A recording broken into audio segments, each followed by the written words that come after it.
Why is India supplying weapons to Armenia? Let me give you the answer right at the beginning. By selling weapons to Armenia, India is trying to balance the geopolitics of the Caucasus region. And how is that? Now I'm going to elaborate on this. This is the Caucasus region, between the Black Sea and the Caspian Sea, mainly comprising of countries like Armenia, Azerbaijan, Georgia, and parts of southern Russia. I'm going to keep this video short and crisp so that you get the gist of everything. Otherwise, even a full-length documentary video is not enough to describe the geopolitics of this region. Alright then, let's begin. The first thing that you need to understand is that the Caucasus region geographically is of great strategic importance. This region is basically a crossroad of several major powers, including Russia, Turkey, Iran, and the European Union. If you look at Iran, Iran blocks the western land route right from Turkey to all the way to the Persian Gulf. So any European country or even Turkey, if they have to head towards Asia through land routes, then they will have to navigate through Syria and Iraq. These routes have been used for centuries for trade and travel, but they are now considered to be very dangerous due to the ongoing conflicts in both countries. And I also don't need to say this, Syria and Iraq have proxy forces of almost all major powers in the world, be it the Western countries, Russia, or any Middle Eastern country. That means the only way to reach Asia is through Iran, and Iran will not give its land route to any European country or Turkey. Now let's go to the Black Sea region. The Black Sea region is majorly in control of Russia. But then there are three countries that are Georgia, Armenia, and Azerbaijan. These are all small countries in terms of landmass and geopolitical power, but they are located in a strategically important region. They are all located at the crossroads between Europe and Asia, and they have access to the Black Sea and the Caspian Sea. This makes them attractive gateways of trade and transportation. I hope this much is clear and you are having a clear understanding through this map. Now, the United States has been trying to strengthen its ties with Georgia and Azerbaijan. Even the European Union and Turkey are also showing interest in using these countries as a route for the trade with Asia. And not to forget, even China is interested in using Georgia and Azerbaijan as a route for its Belt and Road initiative. Now, Azerbaijan sits here and shares the Caspian Sea, and Georgia sits here and shares the Black Sea. Both Georgia and Azerbaijan, they share borders with each other. Turkey can easily navigate through Georgia and then enter Azerbaijan and then head towards the Caspian Sea. Even the European countries can travel through Turkey since Turkey is part of NATO. Even if you leave that aside, the European countries have direct access from the Black Sea to the seaports in Georgia. There are currently 4 functioning seaports in Georgia. Here are the names. And then there is one under construction. Anaklia is a new seaport that is being constructed on the Black Sea coast.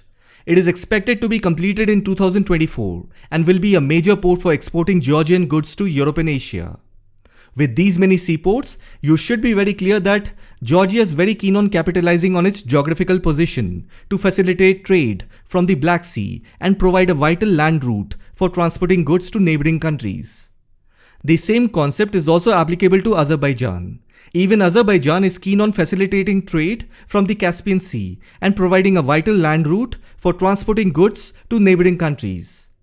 Now let me bring your attention to this question.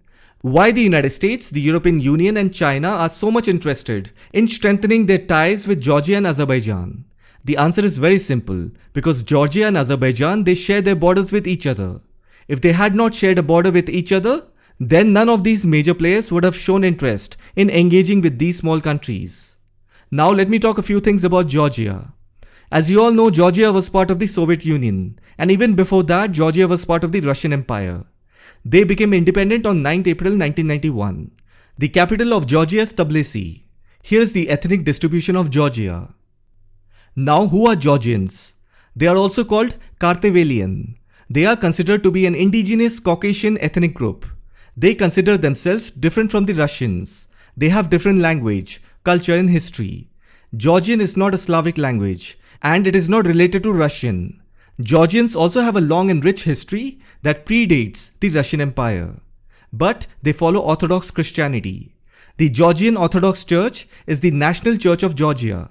It is one of the oldest Christian churches in the world, and it has played an important role in Georgian history and culture. Apart from Christianity, they also have Islam, Judaism, and Yahidis. But the majority in Georgia follow Orthodox Christianity. And if you see, both Russia and Georgia are Orthodox Christian countries. Russia has long seen Georgia as part of its own sphere, but after independence, Georgia has been moving closer to the West. In fact, Georgia is one of the NATO's closest partners. It aspires to join the alliance. That is why in 2008, Russia took control of South Ossetia, which is north of Georgia, and Abkhazia, which is in northwest of Georgia, near the coast of the Black Sea. And since then, Russia has kept its military presence in these two regions. This is the same thing that happened in Ukraine also. These small countries that were once part of the Soviet Union like Georgia are now gravitating towards Western political influence. As a consequence, Western countries are engaged in geopolitical maneuvers to establish their interests in the region. Now Russia, like any other powerful nation, seeks to safeguard its own interests. For that, Russia is employing political strategies to maintain influence. Now creating conflicts in these countries is a way for Russia to exert control and ensure its interests are protected by keeping the nations occupied with internal issues. When small countries tend to lean towards Western countries, this desire for small countries to align with the West becomes a big security threat for Russia. So when the aspiration of a small country poses a security threat to a bigger country, the bigger country will inevitably use its power to address the situation. The presence of Russian troops in South Ossetia and Abkhazia regions had made it difficult for Georgia to regain control of these regions. And then Russia has also used its influence in these two regions to block Georgia's efforts to join NATO. Now let me talk about Azerbaijan. Azerbaijan was also once part of the Soviet Union. Being a Shia Muslim majority country, even this country wants to badly join NATO. Currently, it is a member of the North Atlantic Cooperation Council and Euro-Atlantic Partnership Council. Basically, Euro-Atlantic Partnership Council is a forum created to improve relations between NATO and non-NATO countries in Europe and Central Asia. Russia has not captured or occupied any regions of Azerbaijan because there is no point in doing that.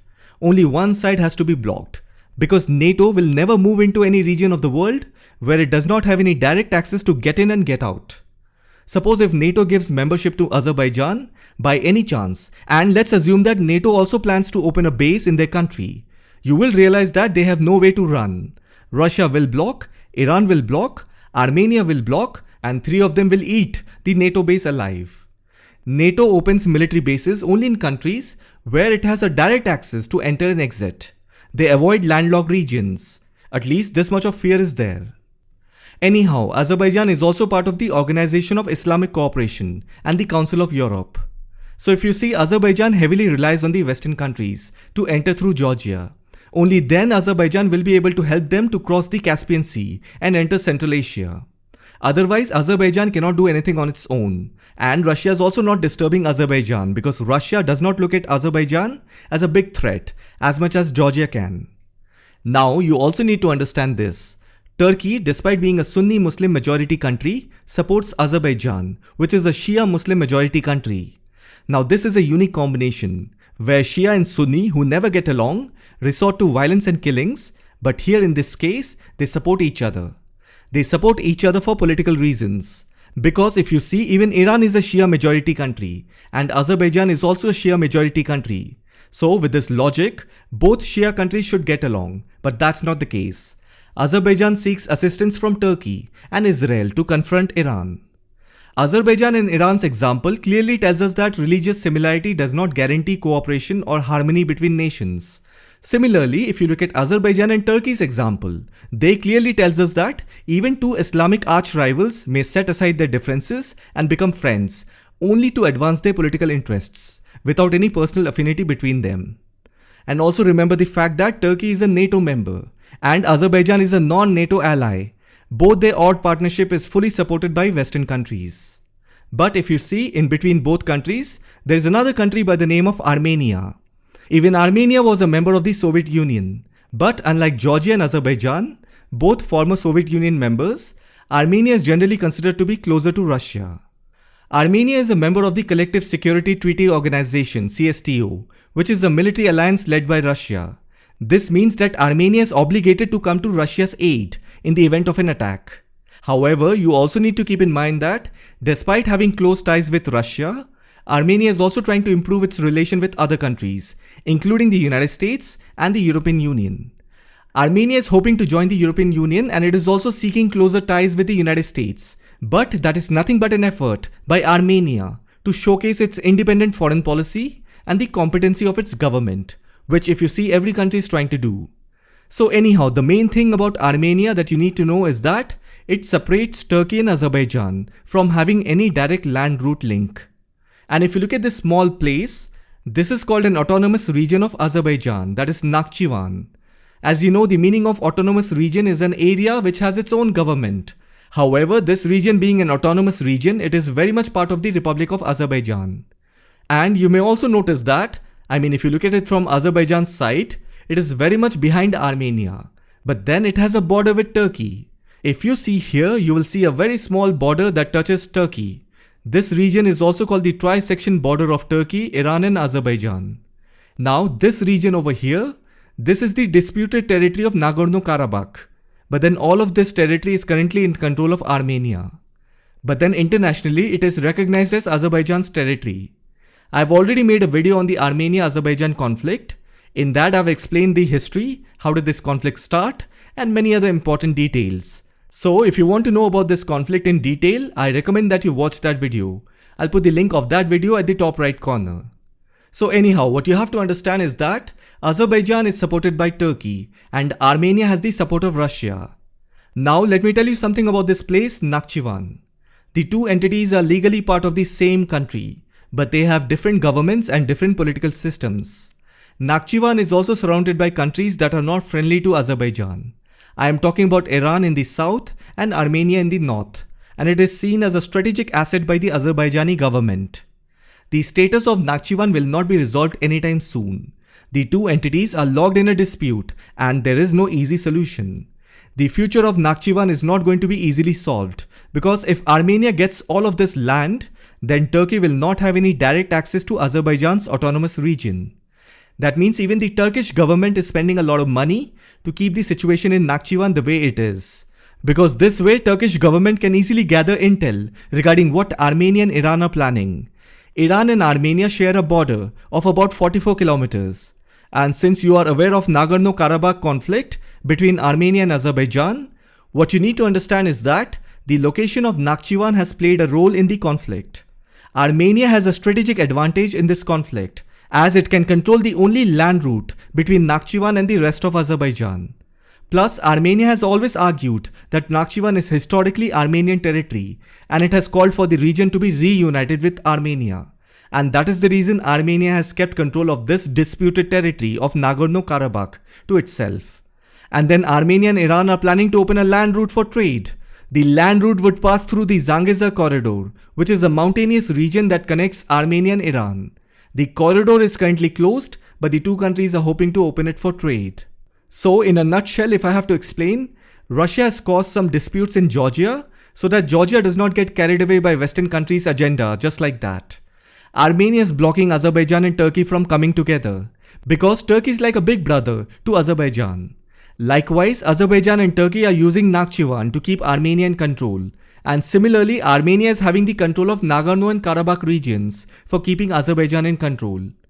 Even Iran is in favor of Armenia because all the missions in Iran's northeastern regions by Mossad, Israel's intelligence agency, have been launched from the Azerbaijani air bases. That makes Iran even more in favor of Armenia.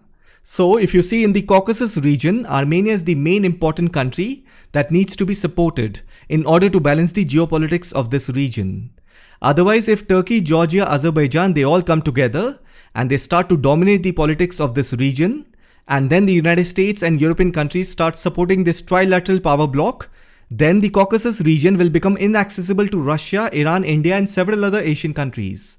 So whether you can see it openly or not, Western countries such as the United States and the European nations consistently provide direct and indirect support, both openly and covertly, to small countries in various regions around the world to advance their geopolitical interests. This is a fact and it cannot be denied. Similarly, major countries like Russia, Iran and India should also take measures to back countries that oppose those supported by the West, thereby ensuring a balance of power. If you allow geopolitical influence to heavily favor one side, then that is not good. that will definitely have unfavorable consequences. So this is the reason why India is selling weapons to Armenia. India is simply backing Armenia because right now that is the only country in the Caucasus region that can stop the geopolitical influence from heavily favoring one side. And then on top of it, Russia, Iran, India are working hard for establishing trade routes. I'm talking about the International North-South Trade Corridor. I have a video on that, you can watch it. So even that needs to be considered, and that is the reason Armenia is being empowered. With this, I have also explained the geopolitics of the Caucasus region. I hope you found this video informative. Thank you for watching it.